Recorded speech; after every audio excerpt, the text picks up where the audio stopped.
ऊंची आवाज में हालेलुया बोलो जरा। अपने हाथों को उठा के अपने हाथों को हिलाओ और गैर भाषाओं में ऊंची आवाज में हम प्रार्थना करेंगे 5 मिनट। ले तुरिया ले यहोवा मुसानु ले तुरिया। ऊंची आवाज में गैर भाषाओं में अपने हाथों को हिलाते हुए यहोवा मुसानु ले तुरिया ले तुरिया ले तुरिया। लाहौर आबाज शिंदा नमा साखा मखांदा ना बला रबाहने सुंदर नमा शिंदानिया नेंग्रा सोथाला रबा शिप्रियोंदा नमा साखाला रबा शमांदा ना साखा बखांदा ना बखाला रबा ले खोरोबो शिंदाना। जो चाहते हैं खुदाबंद आपको अपने अभिषेक से भरे अपने हाथों को उठाओ और गैर भाषाओं में प्रार्थना करो। लाइफ सेम नहीं होगी, गैर भाषाओं में प्रार्थना करो अपने हाथों को उठा। जद इज़राइली फतह पाने नु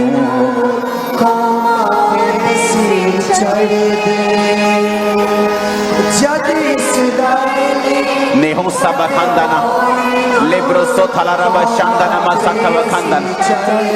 परमेश्वर का आत्मा कह रहा नई ग्रेस रिसीव करो सेवकाई करने के लिए। उठाओ हाथों को गैर भाषा में प्रार्थना करो फिर से।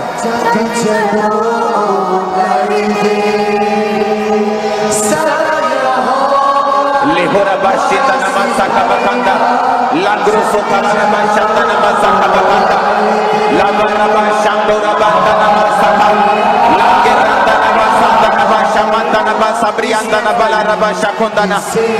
एंजल्स आपको टच करें राइट नाउ गैर भाषा में अपने हाथों को उठा के माम्ब्रो माम्ब्रे खांद्रा लंद्रिया नमा सांदा नबा शकुंदा नमा सकला रबा शिबंदो लेका रबा शांतिया नमा सकबा खांदा नबा रबा शबंदना। खुदावंद का आत्मा कह रहा है एक नया लेवल तुम रिसीव कर रहे हो आज इस ग्रेस के नीचे। नया लेवल तुम्हारे फाइनेंस के लिए, नया लेवल तुम्हारी स्पिरिचुअल लाइफ के लिए, नया लेवल तुम्हारी मैरिड लाइफ के लिए। वो नया लेवल अधिक अंडरस्टैंडिंग का होगा यीशु मसीह के सामर्थ्य नाम में। हाथ को उठाओ और हिला और गैर भाषा में प्रार्थना करते रहो। खुदा का आत्मा तुम्हें छू रहा है और उसके एंजल्स तुम्हें टच कर रहे हैं राइट नाउ। वो तुम्हें ग्रेस दे रहे हैं, अनुग्रह से भर रहे हैं राइट नाउ। नाम्ब्रो मा सांब्रियांदना लांग्रो साथारबा शबंदनबा सकमा खांदे लेब्रो सोथारबा शांदनमा सकमा खांदा लेब्रो मा सांद्रियानबा शकमा खासमा खांदा। यीशु मसीह का आत्मा एक नई ग्रेस तुम जब यहां से वापस जाओगे अपनी सेवकाई में, अपनी लाइफ में, अपने बिजनेस में, एक नई ग्रेस को अपनी जिंदगी के ऊपर काम करता हुआ तुम देखोगे, वर्क करता हुआ देखोगे। खुदावंद का आत्मा कह रहा है तुम अपने देश के लिए, जिस देश में तुम रहते हो, उस देश के लोग, उस देश की सरकारें और वो देश तुम्हें रिकॉग्नाइज करेगा, तुम उस देश के फायदे का कारण होगे। मैं प्रार्थना करता हूं खुदाबंद फिर से इस देश के लिए, पुर्तगाल के लिए खुदाबंद अपने हाथों को उठाकर खुदाबंद प्रार्थना करते इस देश के लिए। तेरी बेदारी को हम देखने पाए खुदाबंद, जिस मोहल्लों से खुदाबंद, जिस नगरों से खुदाबंद, जिस चौकों से मैं आया हूं मेरे सामर्थी परमेश्वर, जिस तरह पौलुस यहां प्रचार किया करता था मेरे सामर्थी राजा, उसी तरह से अपने लोगों को ऐसा बोझ दे खुदाबंद कि तेरे लोग यहाँ चौकों में खड़े होकर, तेरे लोग यहाँ खुदाबंद एक एक दुकान के बाहर खड़े होकर प्रचार करे खुदाबंद। तेरी आग यहाँ पे लग जाए खुदाबंद, तेरे रूह की आग यहाँ लग जाए मेरे सामर्थी परमेश्वर। इस देश को ब्लेस कर खुदाबंद, पुर्तगाल को ब्लेस कर खुदाबंद, तेरा आत्मा इस देश को ब्लेस करे खुदाबंद, इकोनॉमी को ब्लेस करे खुदाबंद, गवर्नमेंट को ब्लेस करे खुदाबंद, लोगों को ब्लेस करे खुदाबंद, इस एरिया को ब्लेस करे खुदाबंद। जिन लोगों ने खुदाबंद मेहनत की है इस क्रूसेड के लिए, उस सेवकाई को खुदाबंद जो उन लोगों के द्वारा ले रहा है खुदाबंद, उन लोगों को आशीषित कर खुदाबंद, और आशीषित कर मेरे सामर्थी परमेश्वर, क्योंकि तूने कहा है तू अपने याजकों को बेस्ट देगा। मैं यीशु मसीह के नाम में बेस्ट की घोषणा करता हूं तुम्हारी लाइफ के ऊपर। आमीन ऊंचा, और ये आशीष हमारी है। खुदा ने कहा तुम जगत की ज्योति हो, तुम जगत की ज्योति हो, तुम जगत की ज्योति हो। मेरे पिता, जितने लोग यहाँ पे मौजूद हैं, आज यहाँ पर 16 कंट्रीज से लोग मौजूद हैं, 16 कंट्रीज, यूएसए, कनाडा मिला के, यूरोप की कंट्रीज मिला के, यूके, 16 कंट्रीज। मेरी प्रार्थना है आज खुदा बाप, जिन कंट्री से ये लोग आए हैं, इन्हें ऐसा बेदार कर, रूह की आग लगा, सुसमाचार का मसा इनके होठ और जीभ के ऊपर ठहर जाए खुदाबंद। जब ये बोले आग बोले, जब ये चले आग चले, जब ये गाए आग गाए, यीशु मसीह के सामर्थी नाम में। जब ये मीटिंग समाप्त हो जाएगी, आपके अंदर बोझ होगा सड़कों के ऊपर खड़े होकर प्रचार करने का, आपके अंदर बोझ होगा मेट्रोस पे जाके प्रचार करने का, ट्रेन्स में जाके प्रचार करने का, आपके अंदर बोझ आएगा बड़े बड़े मॉल्स के अंदर जाकर प्रचार करने का। आप घर घर जाकर प्रचार करेंगे, घर घर जाकर परमेश्वर के नाम को सुनाएंगे। आमीन। ऊंचा ये आशीष हमारी है चर्च। मैंने कहा आमीन, ऊंचा ये आशीष हमारी है चर्च। मैं खुदाबंद के अभिषेक को आपके बच्चों के ऊपर रिलीज करता हूं। आपके बच्चे खुदाबंद के नाम का प्रचार करेंगे, आपके बुजुर्ग खुदाबंद के नाम का प्रचार करेंगे। आप जिस देश में हैं उस देश में प्रचार करेंगे, उसका आशीष का कारण आप होंगे। आमीन। ऊंचा ये आशीष हमारी है। आमीन। ऊंचा ये आशीष हमारी है चर्च। उठाओ अपने हाथों को और खुदावंद से कहो, आज जो कुछ मैं सुनूंगा, मैं फलों को लेके आऊंगा। अंधकार की शक्तियां इन फलों को चुराने ना पाएंगी। मैं जिम्मेवारी लेता हूं कि जो कुछ आज मैं सुनूंगा, मैं फलों को लेके आऊंगा, दूसरों को सिखाऊंगा। प्रभु यीशु मसीह के सामर्थी नाम में हम मांगते हैं। परमेश्वर ने मुझसे बात की पिछले हफ्ते। उसने कहा कि वचन में लिखा है कि जो अन्य जाति लोग हैं वो ज्योति की संतान से ज्यादा चालाक हैं। परमेश्वर ने कहा उनके पास ज्यादा दिमाग है। आपको स्ट्रेंज नहीं लगता? परमेश्वर को ऐसा नहीं कहना चाहिए था कि जो परमेश्वर के लोग हैं वो ज्यादा चतुर हैं, लेकिन परमेश्वर ने कहा दूसरे लोग ज्यादा चालाक हैं, चतुर हैं। क्यों कहा परमेश्वर ने ऐसा?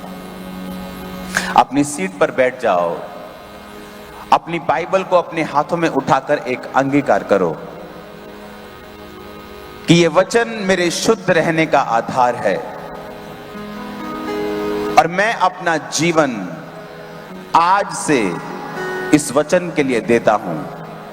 मैं इसे पढ़ा करूंगा, इसे माना करूंगा, इस पर मनन किया करूंगा और दूसरों को सिखाया करूंगा प्रभु यीशु के नाम में।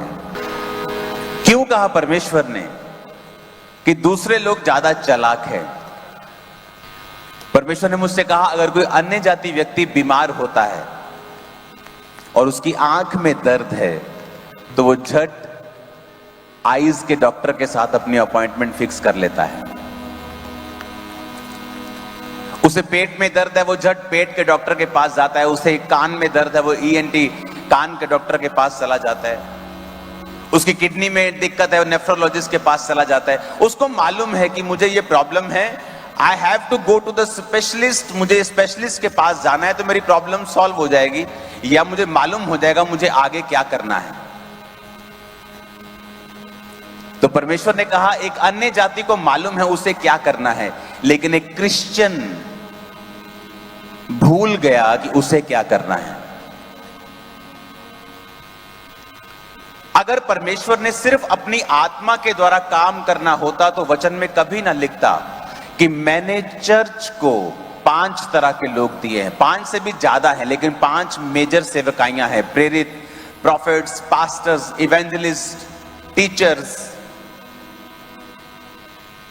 आज अगर एक व्यक्ति बीमार है, वो घर बैठकर इंतजार कर रहा है कि परमेश्वर मुझे छुए, जबकि बाइबल में परमेश्वर ने लिखा है मैंने लोग ठहराए हैं जिनके पास हीलिंग का वरदान है, तुझे उनके पास जाना चाहिए। एक अन्य जाति को मालूम है कि मुझे अगर पेट में दिक्कत है तो गैस्ट्रो के पास, डॉक्टर के पास जाना है। लेकिन एक क्रिश्चियन व्यक्ति घर बैठकर यह सोच रहा है कि परमेश्वर अपने आप एक दिन मेरी जिंदगी में काम कर देगा। एक औरत को मालूम है कि उसके बेबी का अगर उसको टेस्ट करवाना है तो वो गायनी के पास जाएगी, आंख के डॉक्टर के पास नहीं जाएगी। लेकिन एक क्रिश्चियन को जब हीलिंग की जरूरत होती है, वो कभी नहीं देखता कि मुझे ऐसी चर्च अटेंड करनी है जहां पर मैं हीलिंग को ले सकूं, जहां वरदान काम कर रहा हो। सारे डॉक्टर्स हैं, सारे पास्टर्स हैं, सारे आदर के योग्य हैं, लेकिन मैं बात वरदानों की और स्पेशलिस्ट चीजों की कर रहा हूं। इसलिए तो परमेश्वर ने कहा कि दूसरे लोग तुमसे ज्यादा चालाक हैं और तुम भोंदू। तुम्हें पता ही नहीं मैंने ठहराए लोग। पौलुस कहता क्या किसी को चंगा करने का वरदान मिला है, किसी को गैर भाषा का वरदान मिला है, किसी को गैर भाषाओं का अर्थ बताने का वरदान मिला है, किसी को प्रबंध करने का वरदान मिला है। क्या सब चंगा करते हैं? क्या सब गैर भाषा बोलते हैं? क्या सब प्रबंध करते हैं? नहीं, जिसको जो वरदान मिला है वो लोगों की सेवा में उसे लगाए। अपने पड़ोसी को बोलो, दूसरे लोग ज्यादा चालाक हैं, क्योंकि उन्हें पता है उनकी प्रॉब्लम कैसे सॉल्व होगी। और क्रिश्चियन क्या कर रहा है? परमेश्वर को बोल रहा है, परमेश्वर तू मेरी प्रार्थना क्यों नहीं सुन रहा? तू मेरी प्रार्थना क्यों नहीं सुन रहा? नाइजीरिया में बहुत बड़ी बेदारी आई। आज मोस्टली लोग क्रिश्चियन है वहां।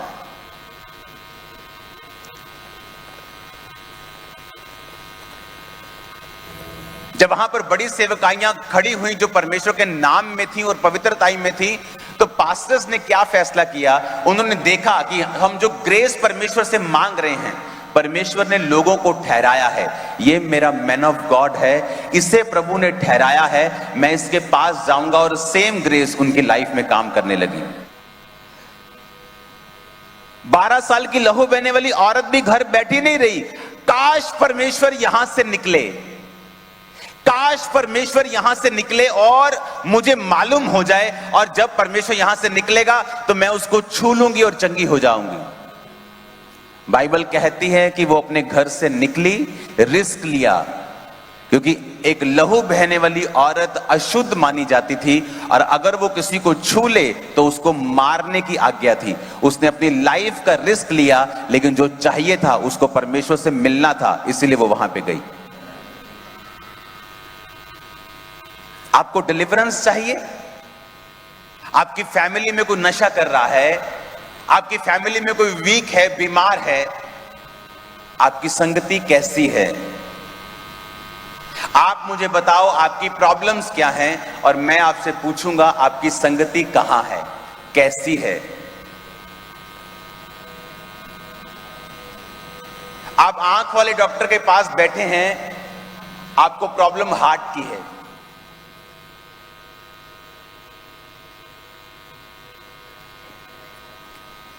परमेश्वर ने कहा मैंने वरदान ठहराए हैं, अगर तुझे हीलिंग चाहिए तो उन लोगों के पास जा जिनके पास हीलिंग है, उस मंडली में शामिल हो जहां पर हीलिंग है। सिंपल नहीं है क्या? So simple. लेकिन हमने क्रिश्चियंस ने इसे सो कॉम्प्लिकेटेड बना दिया है, और हमने वो चीजें भी परमेश्वर के ऊपर छोड़ दी हैं जो परमेश्वर ने हम पर छोड़ी हैं। हमने वो भी परमेश्वर को दे दी हैं जो परमेश्वर ने हम पे छोड़ी हैं। अगर आप सेवा में हैं, आप राइट ट्रैक पे हैं। अगर नहीं तो फिर आपका कोई कुछ नहीं कर सकता, आप फिर ले हैंड भी कुछ नहीं कर सकते। समय आएगा जब परमेश्वर ले हैंड का भी जवाब नहीं देगा, प्रेयर का जवाब भी नहीं देगा, क्योंकि वो चाहता है जब आप बड़े हो जाते हैं कि आप उसकी सेवा करें। पहला शमूएल 19 उसकी 18 से 24 आयत। अब दाऊद भागकर बच निकला और रामा में शमूएल के पास पहुंचकर जो शाऊल ने उससे किया था उसने कह सुनाया। तब वह और शमूएल जाकर नबायोत में रहने लगे। शाऊल को इसका समाचार मिला कि दाऊद रामा में नबायोत में है।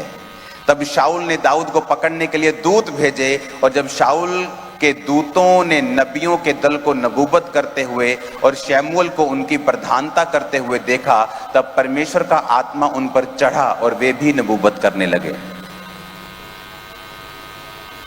लिखा, दाऊद भागा शाऊल के डर से, और शाऊल ने पकड़ने के लिए आदमी भेजे कि जाओ इसको पकड़ के लेके आओ।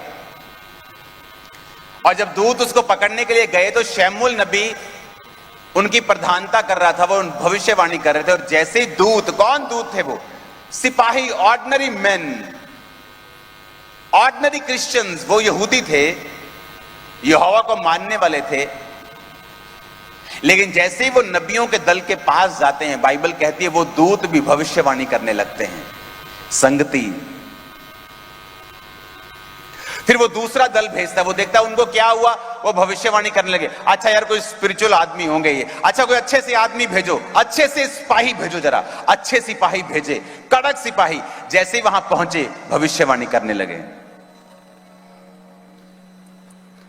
और भेजे, भविष्यवाणी करने लगे। शाऊल खुद चला गया, और जैसे ही शाऊल पहुंचा भविष्यवाणी करने लगा। और कहावत चली, क्या शाऊल भी नबियों का है? वो नबी नहीं थे, लेकिन वो संगति जो वो कर रहे थे, उस संगति के कारण वो भी वो करने लगे जो वो संगति कर रही थी।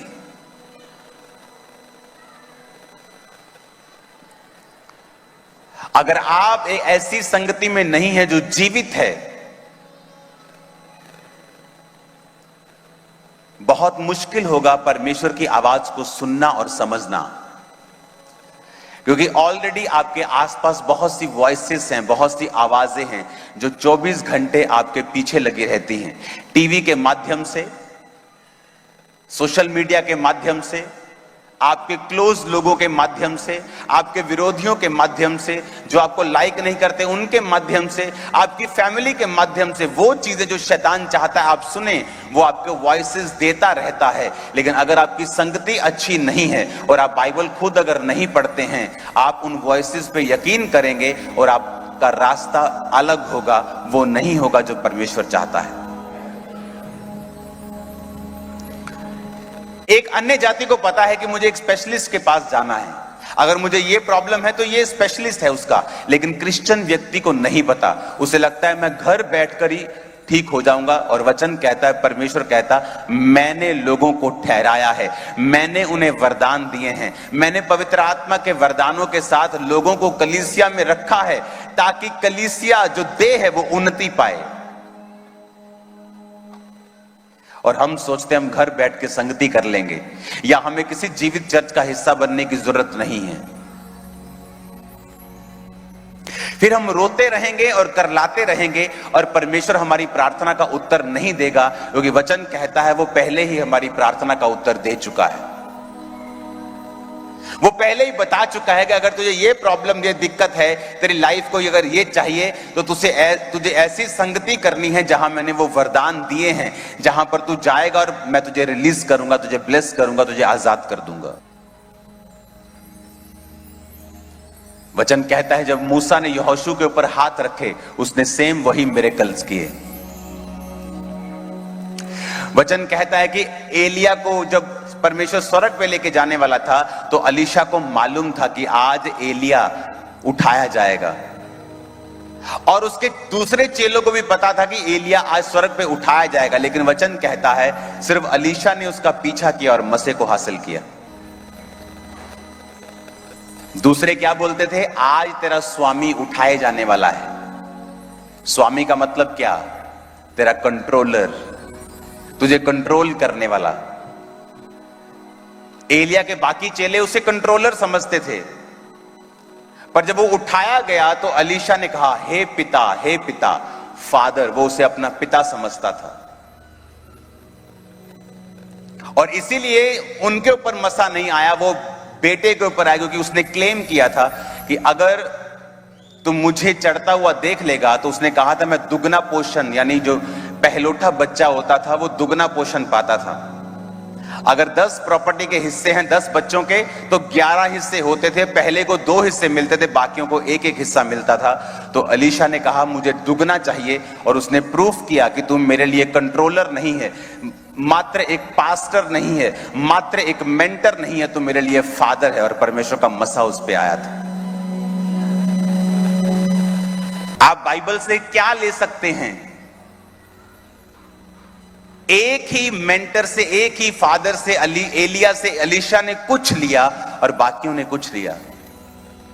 एक ही परमेश्वर से कोई व्यक्ति चर्च में खाली बैठा रह सकता है, और एक व्यक्ति जिसके जीवन में बार बार गवाहियां आ सकती हैं। बात यह है कि उस व्यक्ति को लेना आ चुका है, उसे रिसीव करने का फॉर्मूला समझ आ गया कि मुझे परमेश्वर से रिसीव कैसे करना है। लोग लगातार प्रार्थना करेंगे, परमेश्वर मेरा फाइनेंस ब्लेस क्यों नहीं होता?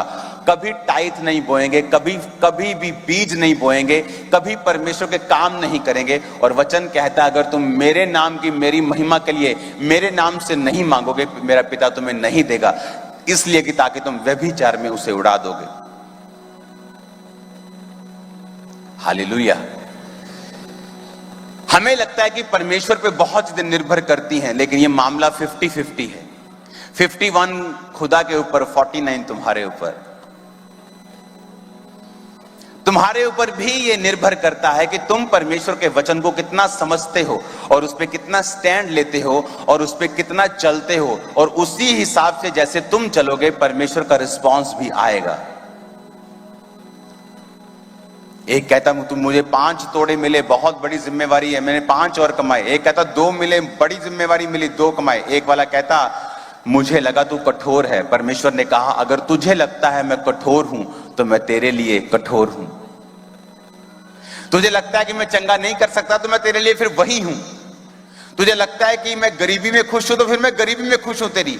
लेकिन अगर तुझे लगता है कि मैं चंगा करने वाला परमेश्वर हूं, तो मैं चंगा करूंगा। अगर तुझे लगता है कि मैं आजाद कर सकता हूं, तो मैं आजाद करूंगा। जैसा तुझे लगता है मैं तेरे साथ करूंगा। इसका मतलब आप परमेश्वर से ले सकते हैं अगर आपको नॉलेज है तो। मुझे कैसी संगति करनी है, जैसा मैं फ्यूचर में अपने आप को देखना चाहता हूं। अगर मैं सामर्थी अपने आप को देखना चाहता हूं, तो मैंने संगति सामर्थी लोगों के साथ की है। बहुत से अगुवे मुझे बुलाया करते थे मीटिंग्स में, हमारी मीटिंग्स में आओ, लेकिन मुझे मालूम था कि ये सामर्थ्य में नहीं, मैं कभी नहीं जाया करता था।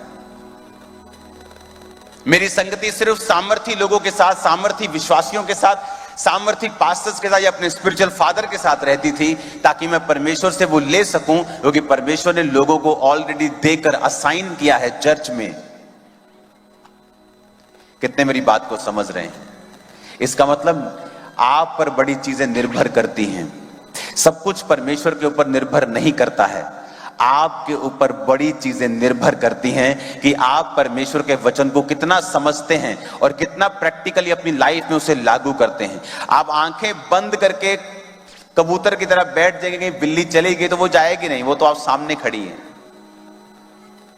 आपको डिलीवरेंस चाहिए डेविल से, आप ऐसी चर्च में जाएं जहां पर दुष्ट आत्माओं से छुटकारा होता है। मैं सिर्फ अपनी चर्च की बात नहीं कर रहा हूं, मैं हर जीवित चर्च की बात कर रहा हूं, जहां पे सुसमाचार का प्रचार होता है, जहां पर हीलिंग्स होती हैं, डिलीवरेंस होती हैं, सोल सेविंग के ऊपर प्रचार किया जाता है, पाप की ऊपर प्रचार किया जाता है, पाप को छोड़ने के लिए आपको प्रेरित किया जाता है, पवित्रता में चलने के लिए आपसे बात की जाती है। क्योंकि फिर अगर आप ऐसा नहीं चलते हैं, आप परमेश्वर को नहीं कह पाएंगे कि तूने मेरी जिंदगी में ऐसा क्यों किया, तूने मेरी लाइफ में ये क्यों नहीं किया। आप नहीं कह पाएंगे, क्योंकि परमेश्वर ने ऑलरेडी बाइबल में लिखा हुआ है। आप नोटिस करो, कुछ लोग Christian, good Christian, I said good, very good Christian सफर करते हैं लॉन्ग टाइम के लिए। गुड क्रिश्चियन, मैं नहीं कह रहा पाप में है वो, मैं नहीं कह रहा उनमें कमियां हैं, मैं कह रहा हूं गुड क्रिश्चियंस लॉन्ग टाइम सफर करते हैं इस वचन के ना होने की वजह से कि मुझे उस संगति में जाना है जैसा जवाब मैं अपनी जिंदगी और अपने परिवार की जिंदगी में चाहता हूं। अगर मैं सामर्थ्य संगति में गया हूं तो इसका मतलब ये नहीं मैं पहले साल ही चंगा हो गया था, कुछ बीमारियां नहीं गई 10 साल तक, लेकिन उन 10 सालों में परमेश्वर ने मुझे इतना सामर्थ्य से भर दिया था कि 10,000 लोग चंगे हो चुके थे मेरी सेवकाई के द्वारा। और धीरे धीरे मैं भी हील हुआ, डिलीवर हुआ। लेकिन तब क्योंकि वो संगति मेरी ऐसी थी कि मैं सिर्फ चंगियाई ही प्राप्त नहीं की, मैंने खुद भी परमेश्वर के अभिषेक को लिया, उसके वरदानों को लिया, और परमेश्वर के वो वरदान आज आपके बीच में काम कर रहे हैं। हमें यह समझना है कि परमेश्वर ने क्यों कहा कि अन्य जाति लोग तुमसे ज्यादा चतुर और चालाक हैं और तुम बिना बुद्धि के हो। उसने कहा, यह बात साफ बोला उसने कि तुमसे लोग ज्यादा वो चतुर हैं, चालाक हैं। तुम्हें नहीं मालूम, अगर तुम्हें ये चाहिए, ये चीज है, डिलीवरेंस, ये हीलिंग, ये तुम्हें नहीं पता, तुम्हें अपनी संगति को वैसे लोगों के साथ रखना है। अब यहां पे दूत गए और लेकर भविष्यवाणी करने लगे, फिर दूत गए भविष्यवाणी करने, फिर दूत गए, कहता मैं खुद जाता हूं यार। शाऊल खुद गया, उस पर परमेश्वर का आत्मा उतरता नहीं था, दुष्ट आत्मा उसे घबराता था। अब लेकिन जब वो परमेश्वर की प्रेजेंस में गया, नबी के पास गया, बाइबल कहती परमेश्वर का आत्मा उस पे उतरा और वो भविष्यवाणी करने लगा। हमारी संगति कैसे लोगों के साथ है? जो बाइबल पे सिर्फ तर्क वितर्क करते हैं, सिर्फ बहसबाजी करते हैं, सिर्फ खिलाफत करते हैं, फलानी मिनिस्ट्री ऐसी, फलानी ऐसी, सिर्फ यही काम करते हैं, फलाना पास्टर माड़ा है, पास्टर वधिया है, सामर्थ्य है, एवं ही है। हमारी संगति ऐसे लोगों के साथ है जो गालियां निकालते हैं। संगति ऐसे लोगों के साथ है जो चोरी करना लीगल समझते हैं। अगर संगति ऐसे लोगों के साथ होगी तो रंगत भी वैसी होगी। और अगर संगति हम स्पिरिचुअल लोगों के साथ रखेंगे, मैं आपको बता रहा हूं, जरूरी नहीं है कि परमेश्वर का आत्मा आपके कानों से बात करेगा या किसी दिन वचन से बात करेगा। आप स्पिरिचुअल संगति में बैठे, आपकी आदत है वो, एक दिन जस्ट बातों बातों में ही परमेश्वर का आत्मा एक ऐसी बात आपसे कर जाएगा, आपकी लाइफ को पूरी तरह से वो चेंज कर देगा। जस्ट बात कर रहे हैं आप, 10-5 जने मिल के बात कर रहे हैं आप, जस्ट बातें चल रही हैं परमेश्वर की, और सडनली परमेश्वर का आत्मा आपसे बात करता है, क्योंकि आप ऐसे माहौल में हैं जहां पर आपकी स्पिरिचुअल आईज ओपन हैं, जहां पर आपके स्पिरिट को कुछ रिसीव करने के लिए जोर लगाने की जरूरत नहीं। आप ऐसे एटमॉस्फेयर में आ चुके हैं जहां कभी भी परमेश्वर कुछ भी बात आपसे करेगा और लाइफ कभी सेम नहीं रहेगी, क्योंकि परमेश्वर आपसे, आपको मालूम नहीं, रोज बात करता है। और ऐसा हो सकता है वो 40 साल आपसे बात करता रहे और आपको सुनाई ना दे, क्योंकि आपकी स्पिरिट रेडी नहीं है। मैंने अच्छे क्रिश्चियंस लोगों को लंबे समय तक सफर करते हुए देखा है, इंग्लिश वाला सफर, दुखी होते देखा है लंबे समय के लिए, वचन की नॉलेज ना होने के कारण।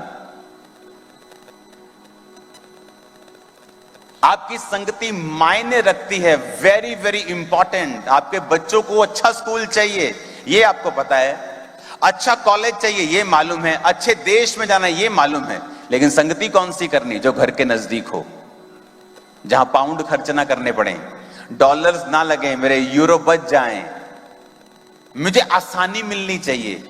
आपने अपनी बॉडी को इजी कर दिया।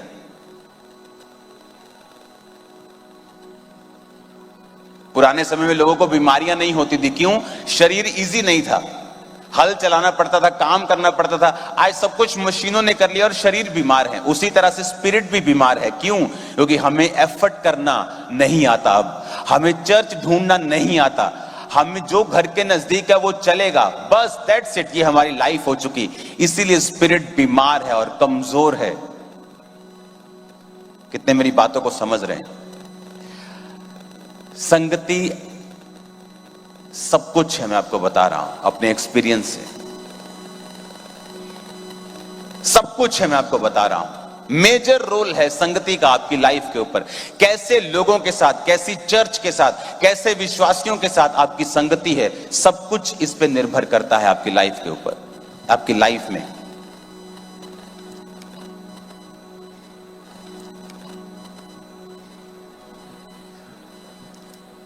आप इस बारे में इग्नोरेंट हैं, इग्नोर करते हैं आप इस चीज को, आप बहुत बड़ी गलती कर रहे हैं।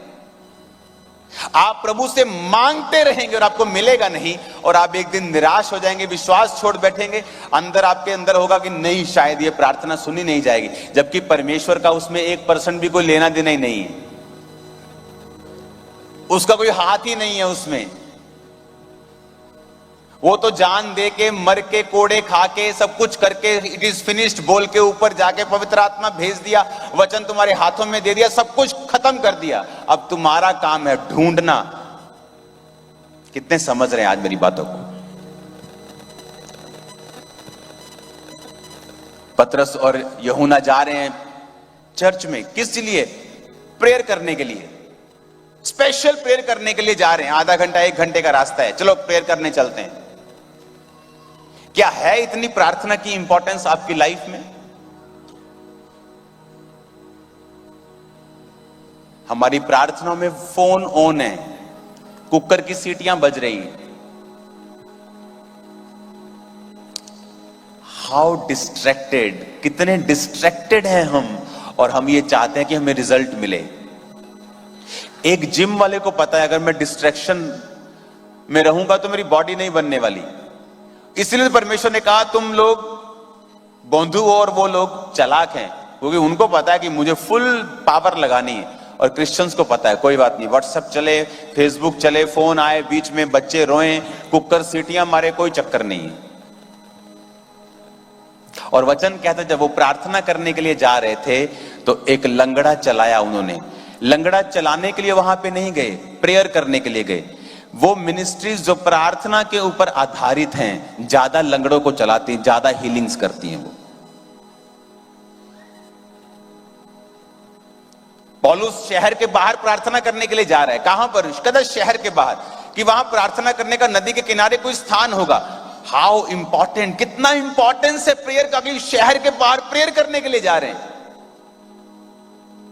आज क्रिश्चियंस को मैंने वेकेशंस के लिए तो शहर के बाहर जाते देखा है, लेकिन प्रेयर के लिए कभी जाते नहीं देखा। इसीलिए जब हमारी स्पिरिचुअल लाइफ की इंपॉर्टेंस सेकंड पे आ गई है, हम सफर कर रहे हैं बहुत बुरी तरह से। अपनी जिंदगियां देख लो, कंफ्यूजन्स, प्रॉब्लम्स, सेटिस्फैक्शन बिल्कुल नहीं है, ना मैरिजेस में, ना घरों में, क्योंकि हमारा जो चीज पहले नंबर पे होनी चाहिए थी वो दूसरे नंबर पे है।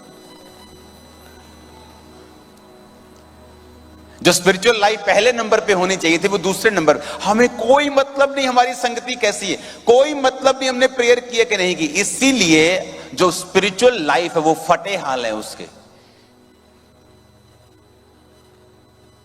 परमेश्वर बात करता तो सुनाई नहीं देता, शैतान अटैक करता तो वो आसानी से अंदर घुस जाता है, क्योंकि आपके अंदर इतने दरवाजे आपने खोल रखे हैं उसके लिए। उसे आसान है काम करना आप लोगों के लिए।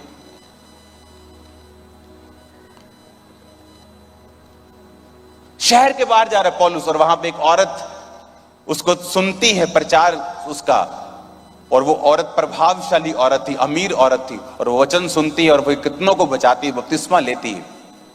सोल सेविंग भी कैसे हुई? प्रार्थना करने के लिए पौलुस जा रहा था। वो मिनिस्ट्रियां ज्यादा सोल सेविंग करती हैं जो प्रेयर को प्रथम स्थान देती है। मेरी प्रार्थना तब भी उतनी थी जब 27 लोग चर्च में आते थे। 4.5 लाख आज भी उतनी है, बड़ी होगी, कम नहीं हुई होगी। सेम प्रेयर, मेरी लाइफ वही है, बेस वही है। अगर बेस स्ट्रांग है तो आप बिल्डिंग जितनी मर्जी बड़ी आप खड़े कर सकते हो।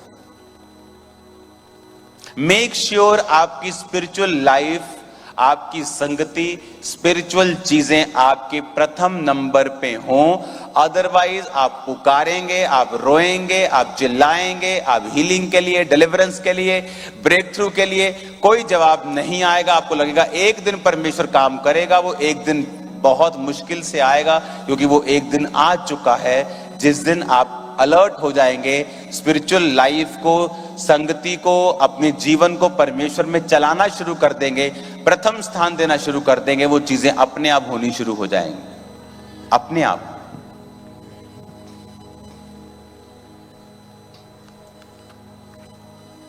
इसलिए प्रभु ने कहा वो लोग ज्यादा चालाक है, उन्हें पता है मुझे बच्चा अपना अच्छा बनाना है, बेस्ट बनाना है, ओके बेस्ट स्कूल में डाल के आऊंगा इसको, बेस्ट यूनिवर्सिटी भेजूंगा इसको हार्वर्ड भेजूंगा, इसको ऑक्सफोर्ड भेजूंगा, बेस्ट पढ़ाऊंगा इसको। पर क्रिश्चियन को तो कोई नहीं, हिम्मत ले दे सरकारी स्कूल पढ़ के भी कोई नहीं प्रभु ना वाला साडे। और परमेश्वर ने कहा वो स्कूल मैंने ही बनाया है, चल भाग वहां पे।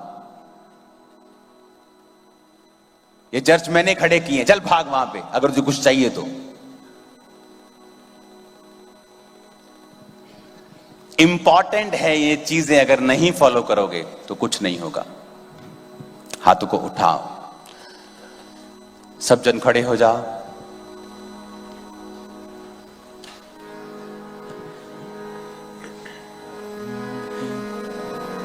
हाथों को हिलाओ, खुदा से कहो आज के बाद मेरा आत्मिक जीवन, आत्मिक संगति, आत्मिक चीजें मेरी पहले नंबर पे होंगी, बाकी सब दूसरे नंबर पे होगा, ताकि मैं उसे पूरा कर सकूं जिस योजना को आपने मेरी जिंदगी के लिए रखा है। मैं उसे मिस ना करूं, मैं उसे मिस ना करूं, मैं उसे पकड़ लूं। फिर से कहो, मैं उसे मिस ना करूं। ऊंची आवाज में बात करो खुदावंद से। राहों की ज्योति है तू, झरनों का पानी है तू, मीठी कहानी है तू, तू ही